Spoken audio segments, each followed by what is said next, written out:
ప్రత్యేకించి మీ అందరికీ తెలుసు సింగరేణి సంస్థను కాపాడడానికి తెలంగాణ రాష్ట్రం వచ్చిన తర్వాత అనేక కార్యక్రమాలు చేసుకున్నాం.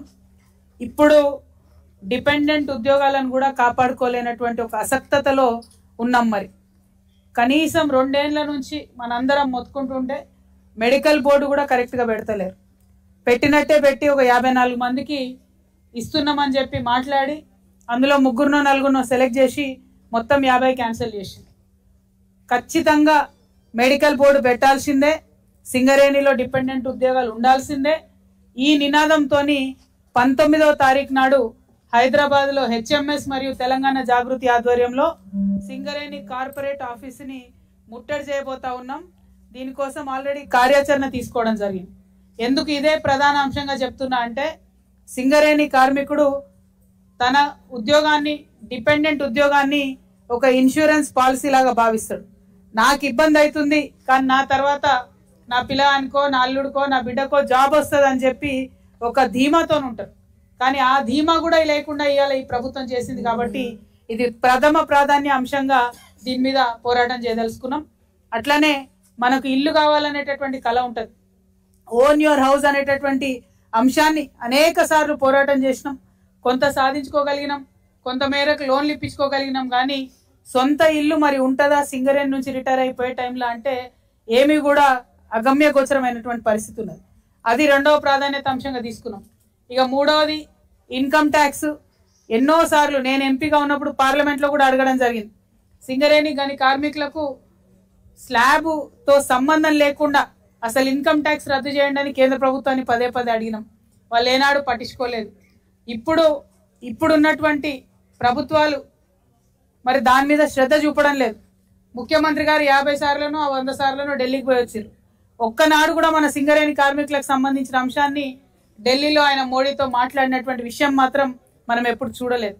కాబట్టి ఇవాళ మీ అందరిని నేను రిక్వెస్ట్ చేసేది ఒకటే, మీ పక్షాన నిలబడి పోరాటం చేసేటటువంటి కార్మిక సంఘాలకు హెచ్ఎంఎస్ కావచ్చు, తెలంగాణ జాగృతి కావచ్చు, మాకు అండగా ఉండమని మిమ్మల్ని కోరడానికి ఇక్కడికి రావడం జరిగింది.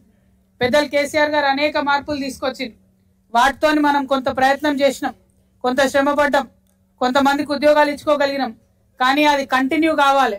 కంటిన్యూ కావాలంటే ఇవాళ తెలంగాణ బొగ్గు గని కార్మిక సంఘం మరి ఇంటర్నల్గా వాళ్ళు కొట్లాడుకోవడం సరిపోతుంది, కానీ కార్మికుల గురించి అడగనటువంటి పరిస్థితి కనబడతా ఉన్నది. మరి ఇవాళ టీబీజీ కేసు అడుగుతలేదు. ఎవరు అడగాలి? హెచ్ఎంఎస్ అడుగుతున్నది, తెలంగాణ జాగృతి అడుగుతున్నది. కాబట్టి కార్మికులను మాకు అండగా నిలబడమని చెప్పి మేము రిక్వెస్ట్ చేస్తూ ఉన్నాం. అదేవిధంగా కొత్త బొగ్గు బ్లాక్లు మరి సింగరేణికి అలాట్ చేయాలని చెప్పి అనేక సార్లు కోరినాం. కానీ కేంద్రం మొత్తం తెలంగాణలో ఉన్న బొగ్గు బ్లాక్లను కూడా జాతీయ స్థాయిలో లిస్టులో పెట్టి మీరు కూడా వేలం పాటలో పాల్గొనండి అని చెప్పి చెప్తా ఉన్నారు. వస్తే వస్తుంది, లేకపోతే లేదు సింగరేణికి అని చెప్తా ఉన్నారు. దానివల్ల నష్టం ఎవరికి జరుగుతుంది? తెలంగాణ బిడ్డలకు జరుగుతుంది. మన దగ్గర ఉన్న సింగరేణి, మన తల్లి గర్భంలో ఉన్న సింగరేణి, దీని మీద ఇంకొకరికి హక్కు ఇచ్చినట్టు అవుతుంది. ఎట్టి పరిస్థితుల్లో బొగ్గు బ్లాక్ వేలానికి ఒప్పుకునేదే లేదు. దానికోసం కూడా పోరాటం చేస్తామని ఈ సందర్భంగా తెలియజేస్తున్నాం. ఇట్లా అన్నిటికన్నా ఎక్కువ నేను ఒక తల్లిగా బాధపడేది ఏంటంటే, హాస్పిటల్ కోదామంటే ఇంత డబ్బులు ఇచ్చే సింగరేణి, ప్రభుత్వాలను నడిపించేంత డబ్బులు ఇవాళ కాంగ్రెస్ ప్రభుత్వం సింగరేణికి బకాయి ఉన్నది ఎంత అంటే అక్షరాల 40,000 కోట్ల రూపాయలు ప్రభుత్వం సింగరేణికి బకాయి ఉన్నది. మరొక ప్రభుత్వాన్ని నడిపించగలిగే సంస్థ మనకు హాస్పిటల్ కోదామంటే, మన తల్లిదండ్రులను హాస్పిటల్ తీసుకుపోదామంటే, పేరుకైతే ఏరియా హాస్పిటల్ ఉన్నాయి, కానీ అక్కడికి పోయి చూపిద్దామంటే డాక్టర్ లేడు, డాక్టర్ ఉంటే ఎక్విప్మెంట్ లేదు, అటువంటి పరిస్థితి ఉన్నది.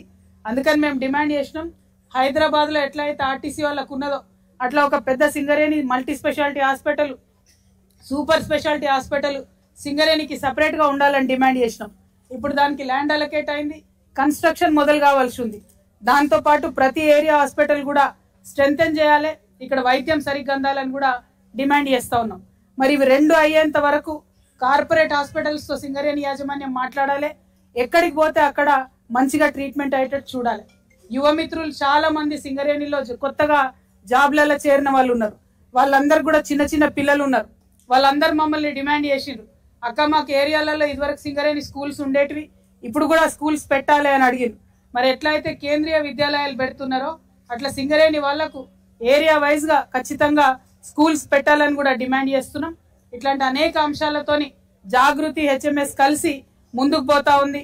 కాబట్టి కార్మికులు మద్దతు ఇవ్వాలని చెప్పి కోరుతూ, మరి అన్నిటికన్నా ముఖ్యంగా ఇవాళ మనం ఓపెన్ కాస్ట్ మైండ్ మీద ఉన్నాం. ఇక్కడ పర్మనెంట్ వాళ్ళ కన్నా అవుట్ సోర్సింగ్ వాళ్ళే ఎక్కువ ఉన్నారు. 1000 మంది పనిచేస్తే 250 మంది పర్మనెంట్ ఎంప్లాయీలు ఉంటే 750 మంది అవుట్ సోర్సింగ్ వాళ్ళే ఉన్నారు. మీ అందరికీ నేను గుర్తు చేస్తా ఉన్నా, జెన్కోలో ట్రాన్స్కోలో కాంట్రాక్ట్ ఎంప్లాయీస్ ఉంటే పట్టుబట్టి వాళ్ళని పర్మనెంట్ చేయించుకున్నాం ఇదివరకు.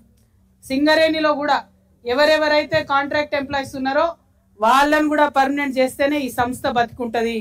మొన్ననే సింగరేణి యాజమాన్యం ఏం చేసింది, మీకు 5000 రూపాయలు బోనస్ కింద ప్రకటించింది. 30,000 మంది కార్మికులు, అంతేనా సార్? బోనస్ అంటే సంస్థ ఒప్పుకున్నది 5,500, 30,000 మందికి బోనస్ ఇచ్చింది. అంటే సింగరేణి యాజమాన్యం డైరెక్ట్ గా ఒప్పుకున్నది వీళ్ళని పర్మనెంటే, వీళ్ళు మా వాళ్ళే స్టాఫ్ అని. కాబట్టి వాళ్ళకి ఏదైతే వేజ్ బోర్డు జీతాలు ఉన్నాయో అవి అప్లై చేయాలి. ఇవాళ కాంట్రాక్ట్ ఎంప్లాయీ, ఇంతకు ముందే అన్నని మాట్లాడినా, ఎంత ఇస్తున్నారు అన్న జీతం అంటే 470 రూపాయలు అన్నారు. కానీ వేజ్ బోర్డు ప్రకారం, లేబర్ చట్టాల ప్రకారం 1200 రూపాయలు రావాలి. 1200 రావాల్సిన వాళ్ళకు 470 రూపాయలు ఇస్తున్నారు. అదే మనం పర్మనెంట్ అయితే 1200 రూపాయలు చొప్పున మనకు వచ్చేటటువంటి అవకాశం ఉంటుంది. కాబట్టి దానికోసం ప్రయత్నం చేస్తాం. ఇట్లా 1, 2 కాదు, అనేక అంశాలు ఉన్నాయి. ఈ అంశాలన్నిటితోని మీ వెంట నిలబడి నడుస్తామని చెప్పి మీ అందరికి కూడా తెలియజేస్తూ, మళ్ళొకసారి బాయిలకు దిగే ముందు మైసమ్మని మొక్కుకొని దిగే ఆచారం మనది. బండెక్కితే దిగేదాకా సేఫ్టీ ఉంటుందో లేదో తెలియని ఉద్యోగం మనది. కాబట్టి మీ ఆడబిడ్డగా, మీ సోదరిగా మీరందరూ ఆరోగ్యంగా ఉండాలి, జాగ్రత్తగా ఉండాలి, సేఫ్ గా మీ వర్క్ పోయి రావాలని కోరుతూ మీ అందరి దగ్గర సెలవు తీసుకుంటున్నా.